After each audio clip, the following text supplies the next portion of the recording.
네, 안녕하세요. 축복의 통로 폴 이덕주 목사입니다.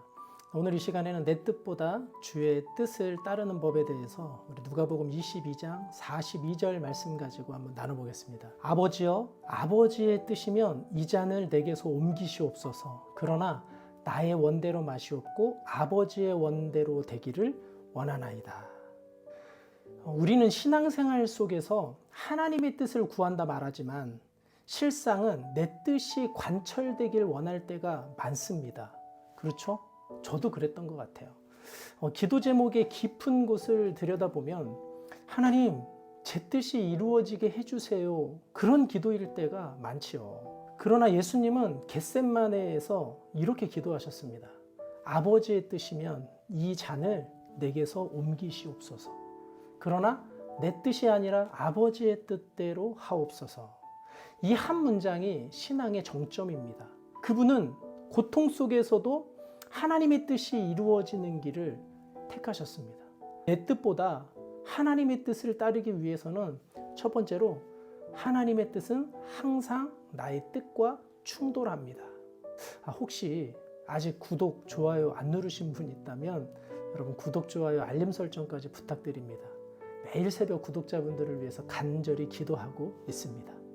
내 뜻보다 하나님의 뜻을 따르기 위해서는 첫 번째로 하나님의 뜻은 항상 나의 뜻과 충돌합니다. 겟셋마네 동산에서 예수님은 십자가를 앞두고 땀방울이 핏방울처럼 되도록 기도하셨습니다. 그분은 완전한 하나님이시면서도 완전한 사람이셨기에 두려움과 고통을 느끼셨습니다. 그분의 기도는 도망치고 싶다는 인간의 고백이자 그럼에도 아버지를 신뢰한다는 순종의 고백이었습니다. 저와 여러분들도 마찬가지입니다.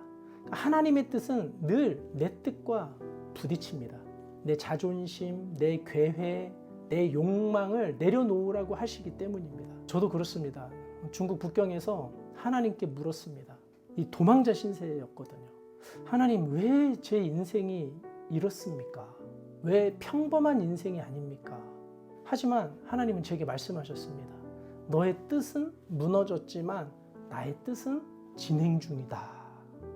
그 말씀이 제 인생을 바꿔놨습니다. 그러니까 하나님의 뜻은 언제나 내 뜻이 꺾이는 자리에서 드러나는 것을 경험했습니다. 내 뜻보다 하나님의 뜻을 따르기 위해서는 두 번째, 순종은 느낌이 아니라 결단입니다. 예수님은 감정이 편해서 십자가를 지신 게 아닙니다. 마음이 매우 고민되어 죽게 되었도다 이렇게 말씀하시잖아요. 그분은 그 자리에서 결단하셨습니다. 순종은 좋을 때 하는 것이 아니라 두려워도 하는 것입니다. 우리는 자주 이렇게 말합니다. 마음이 동하면 할게요. 하나님이 마음에 감동을 주시면 할게요. 하지만 하나님은 느낌이 아니라 감동이 아니라 말씀으로 결단하라고 하십니다.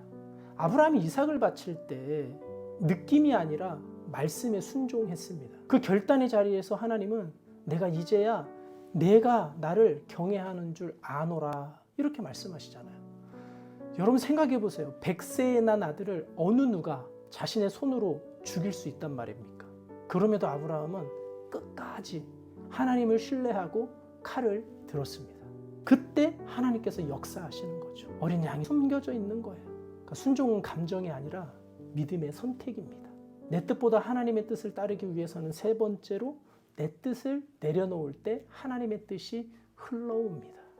예수님은요, 십자가를 선택하심으로 온 인류의 구원을 이루셨습니다. 그러니까 내 뜻을 내려놓는 것은요, 결코 실패가 아닙니다. 패배가 아니에요.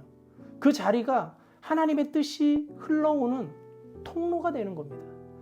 저는 모든 걸 잃은 날, 하나님, 이제 제게 남은 게 없습니다. 라고 고백했습니다.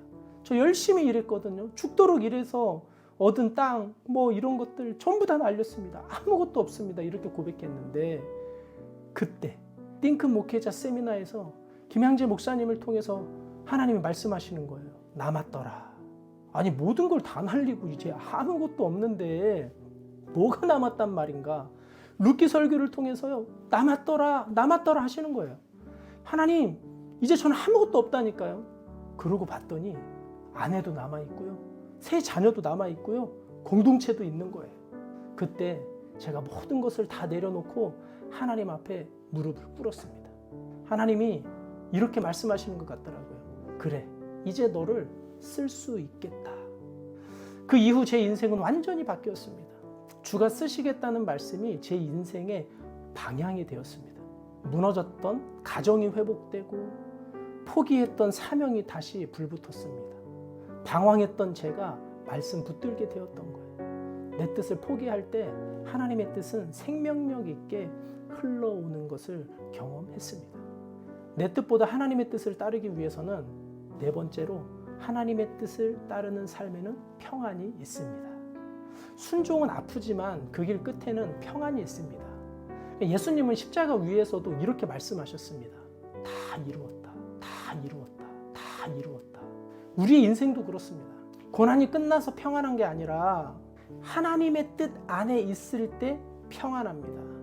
세상은 성공을 향해 달리지만 믿음의 사람은요, 하나님의 뜻을 향해서 가는 겁니다.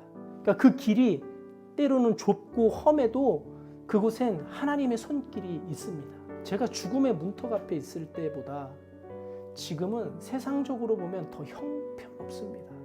그때는 그래도 땅도 있고요, 카페도 있었고요, 회사도 있었어요. 법인 회사도 있었고 많은 사람들한테 인정도 받았고요, 농림부 강사도 했고요, 돈도 있었습니다. 그럼에도 불구하고 그때는 죽고 싶었어요. 근데 지금은 어때요? 지금은 신용불량자입니다. 기초생활수급자입니다. 제 주위에 가족들과 지인 몇 분 외에 아무도 없습니다. 이 큐티모케로 개척하겠다고 하니까 다들 배척합니다. 그런데요, 지금 너무 평안합니다. 새벽부터 잠들기 전까지 하루 종일 성경을 읽고요, 제가 존경하는 김양재 목사님 책을 읽고 또 영상을 만들고 이렇게 올리고 힘들어하는 분들 전화로 상담해주고 이 교도소에 가서 할 설교 준비하고 너무 좋은 거예요. 원래 저는 이렇게 방구석에 앉아 있는 사람이 아닌데요, 하나님께서 강권적으로 있게 하시는 거예요. 내 뜻이 아니라 하나님의 뜻을 따르니까요, 너무 좋습니다. 세상이 감당하지 못하는 평안이 있는 것 같습니다. 결론입니다. 내 뜻이 꺾일 때 하나님의 뜻이 드러납니다. 우리는 인생에서 수없이 선택의 기로에 섭니다. 그때마다 내 뜻과 주의 뜻이 부딪힙니다. 그러나 여러분 기억하십시오. 십자가는 패배가 아닙니다. 십자가는 실패가 아니에요.